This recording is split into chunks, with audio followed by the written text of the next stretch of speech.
Hello everybody, hope you're all doing well out there. Welcome back to the Jeff Gordon DeAgostini 1/8 scale model build. Appreciate you for tuning in. We're just going to jump right into box 11 here with stage 51. In this stage, we only have a few parts. We have the fuel cell top retaining rack, we have the parcel tray support both left and right, and then the parcel tray panel itself. And obviously, as always, a couple sets of screws to hold the thing together. So first we're going to remove the bracing and we're going to get into our fuel cell retaining rack. As you can see underneath, there are 4 holes in the bottom. Those sit on top of the pins that you can also see right there on top of the fuel cell itself. That helps it all align and hold into place. And then on the outsides of that, you'll also see 4 holes where we will be applying the JM screws to hold it all together. I struggled getting it around the hoses, and then at one point I just decided to remove them. It would be easier because they're just press fit on.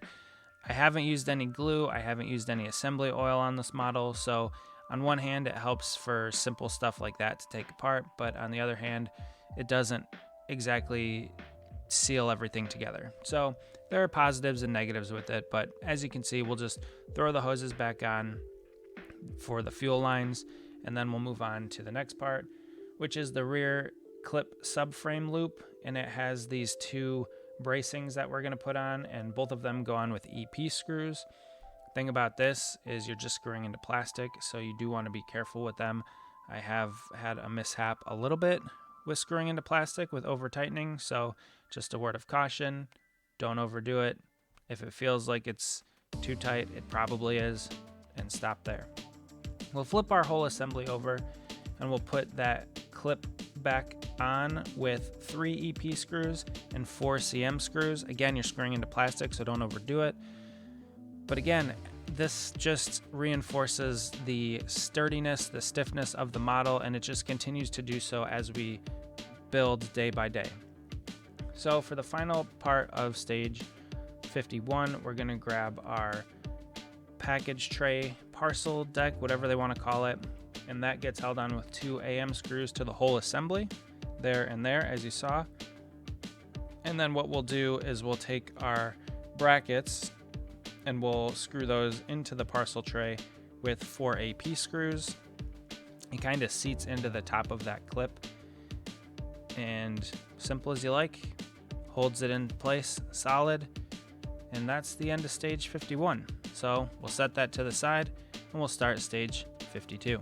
And this stage 52 is only comprised of a few pieces. We have the rear axle limiter chains, we have the brackets left and right that attach those, and then we have the rear clip lower subframe piece. So not too difficult. There are some things I'll show you here as we get into it, but overall a relatively simple section for this one. These chains are all metal, which is kind of cool, kind of goes with the rest of it. I would be surprised if they weren't, let's say. But they are a ferrous metal because they are magnetic, so that was fun. I learned that when screwing these together. And one is specifically on the left and one is specifically on the right. They're held together with they're held together with an AFM screw, one on each side. And when they go into the bracket itself, into the subframe, I'll show you in a second, they have to seat properly into those 2 holes, and there's only one way that each side can do it. It's kind of poke-yoked by design, which I would assume on the rail cars is similar. So they're held in with 2 CM screws, and one thing I'll say about this, and here I'll just show you how it's impossible to put the wrong one on the wrong side. But one thing I did want to mention is that this is being screwed into metal, and here's where I wish I would have had assembly oil. These ones were a little bit difficult to put into place. I had to actually put a fair amount of torque into getting them properly seated and all the way screwed in. Again, not impossible to do, but it was something that with a little bit of assembly oil would have made my life a lot easier. Also, again, I'm sticking with the bit as far as the gloves go. They made this difficult as well. So if you're building this and not using gloves and using assembly oil, you'll have a much easier time than what I did. So as we seat them into place, Everything looks good on them. We'll move it to the side because that wraps up stage 52. And so now as we take a look at stage 53, we do have a few more pieces in this section. We have our rear brake line fittings, both left and right side. We have those elbow fittings that go with them. They're two pieces, they're the same shape, go on both sides. I had trouble getting the screws out of the bag, don't worry about that. We also have our rear brake line, our rear brake distributor, and then our rear axle reinforcement brace. And that's actually where we're gonna start with this stage. So we'll just move all of these things to the side and we'll grab our subframe clip assembly. We'll pick up that bracing and we wanna look for not the open hold side, but the closed hold side that looks more flat. We're gonna attach that to the subframe clip using an ABM screw. Again, we're screwing into metal, so this would have made my life easier if I would use assembly oil, yada yada, we know that. But I had a hard time getting this thing to, I guess, seat together properly. I actually screwed the screw into the bracing first, as you can see there, and then put it together. I think a lot of my troubles had to do with the fact that I was wearing these stupid gloves, but again, we're sticking with the bit. So I had to really crank it down off camera, but I got it eventually and set it to the side so we could move on to these brake hose fittings. We're gonna take the, and you can see there that they are labeled left and right because they will only fit into the subframe clip one way.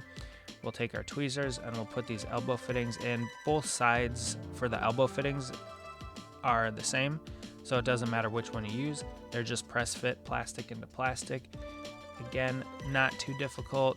I think without the gloves, I would have had a easier chance at assembling these things together. So if you guys are just now finding these videos and you're working on this model, hopefully you're not using gloves at this point. But if you are, my heart goes out to you and I sympathize with you. Empathize, sympathize, whatever it is. Anyway, we're gonna grab our subframe assembly. We'll pick up the right side and left side and put them into the proper sides. Again, this is another kind of poke-yoked thing, so the left will only go in the left and the right will only go in the right. So another way to notice that is the line, the elbow fittings will go in the inside of the model, as you guys see here. So if it were to go the other way, it'd be upside down and it would be all sorts of wrong. We do that with 2 AM screws, and that finishes this little subframe assembly portion of it for the moment. We'll set that to the side because we're going to grab this is our rear brake distributor. Then we got to bring our whole chassis, our whole floor pan, our whole subassembly back in. We're going to take our distributor. We're going to pop it down right in the middle of the underside.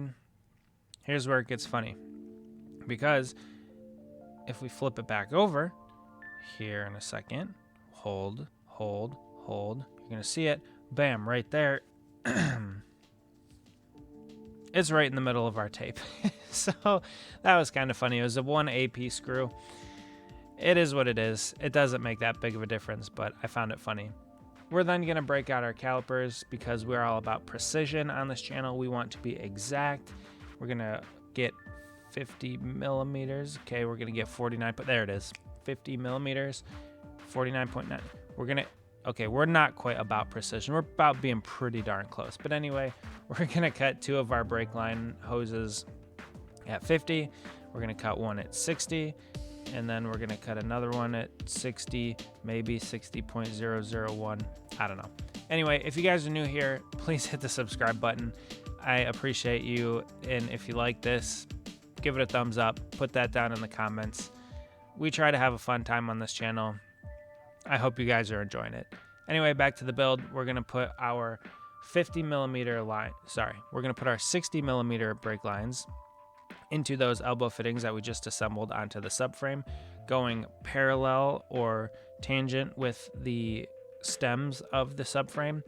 And then we're going to put our 50 millimeter hoses vertical or perpendicular to the stems. So they'll look like this. It's a 90-degree hose, and that wraps up stage 53.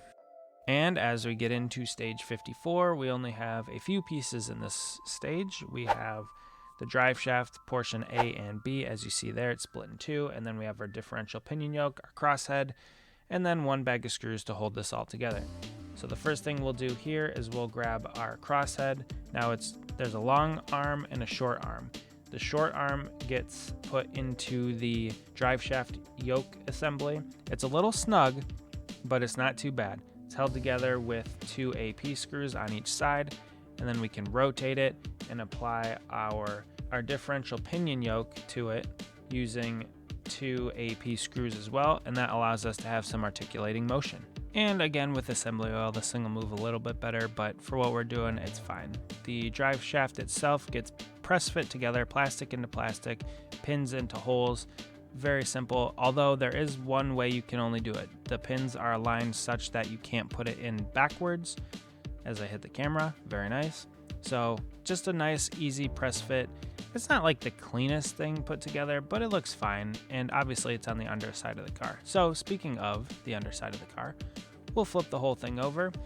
We'll move this brake line out of the way, and one of the interesting things about this is the directions actually suggested that you could take off the exhaust pipe, but I decided in my ultimate skill and awesome talent that I didn't need to do that, so I just threaded the screw right through the cross member of the exhaust pipe, screwed it together, flipped it over, did it again, and all of that was done with AP screws, and we have a rotating drive shaft now that is connected to our transmission, that is connected to our engine. So we got some power. I have a feeling in the not too distant future we might be getting some rear wheels. But we'll get to that later, because right now we're moving on to stage 55. Because in this stage 55, we are getting that much closer to connecting the engine power to the track. But first, we must go through the upper rear axle housing, the differential cover, the differential pump hose fitting, differential pump itself, pump pulley A and B side, and then we have the differential pump mount. A couple bags of screws to hold all that together. First, we're going to take our differential pump hose fitting and then the differential housing cover. We're going to press fit that into place. It goes on the inside and sticks out like this, so when we eventually put it together, it kind of holds itself into place. Then we're going to take our differential cover back up. We're going to take our rear axle housing, and then we're going to screw it together using 2 AM screws. And I messed something up. I think it's in the next video, but it has to do with this, because the interesting thing about this video is we don't actually put this on the car. And then you'll see in the next video, we still don't put it on the car. We'll get to that later. First, we got to go and get our differential pump mount as well as the pump itself. Notice we have the 2 tabs that go from the pump to the mount, and the 1 screw that is an AP screw holds it together. Pretty simple, but only one orientation. Now, as we get into the pulleys, there's a notch that you can see right there that's cut out, and on the other side there's a notch that sticks into it. These are press fit together. Now, once you press fit them together, you grab the pump mount assembly that we just did, and we grab a DM screw. It has a little flange on it. We put that together so that our pump can spin, our pulley can spin on the pump. Really cool, freely spins. Great part of the project, as always. But anyway, that wraps up stage 55. And as we get into the final stage, number 56 of this video, I wonder sometimes if I'm going crazy while recording these videos, just talking to myself. Hopefully that you guys are enjoying them. I know a few of you constantly remind me in the comments and get on me to keep making these videos. I do enjoy seeing the comments and seeing all the likes and stuff that you guys provide, so I appreciate it. I don't think I'm going too crazy, but let's finish this video up. So we're going to take 2 AM screws and we're going to screw the differential housing into the rear axle lower housing, and it makes it nice and sturdy. Again, this part is you're screwing into metal, so again, assembly oil will make it easier, but it's fine. It went together okay. I didn't have any issues. Next, we're going to grab our differential pump mount assembly that we completed in the previous step. We're going to take 2 AP screws and we're going to screw it into the differential housing that we just put on the rear axle. This one is into plastic, so it's not as difficult. And then we're going to grab the hose piece in a second here and put that onto the differential pump fitting. As you see there, it's simple, just with tweezers, nothing difficult. And that wraps up that portion. And then we'll get to, in a second, adding this rear axle housing assembly here. And then we have the rod that we will snap into place in that hole right there. So again, if you guys are new here, thank you for joining. I appreciate it. If you made it through this whole video, you guys are real ones. I think I said that in the last one, but again, these are longer videos, not normally what I do, but thank you guys for joining. We continue to make progress on this build. I have box 12 built already, and I have it filmed, and I have box 13 sitting right here next to me, ready to be done. So in the near future, I will be working on both of those, hopefully in less time than it took to get this one done. But thank you guys again. I hope you have a great rest of your day. Thanks for watching, everyone. Bye.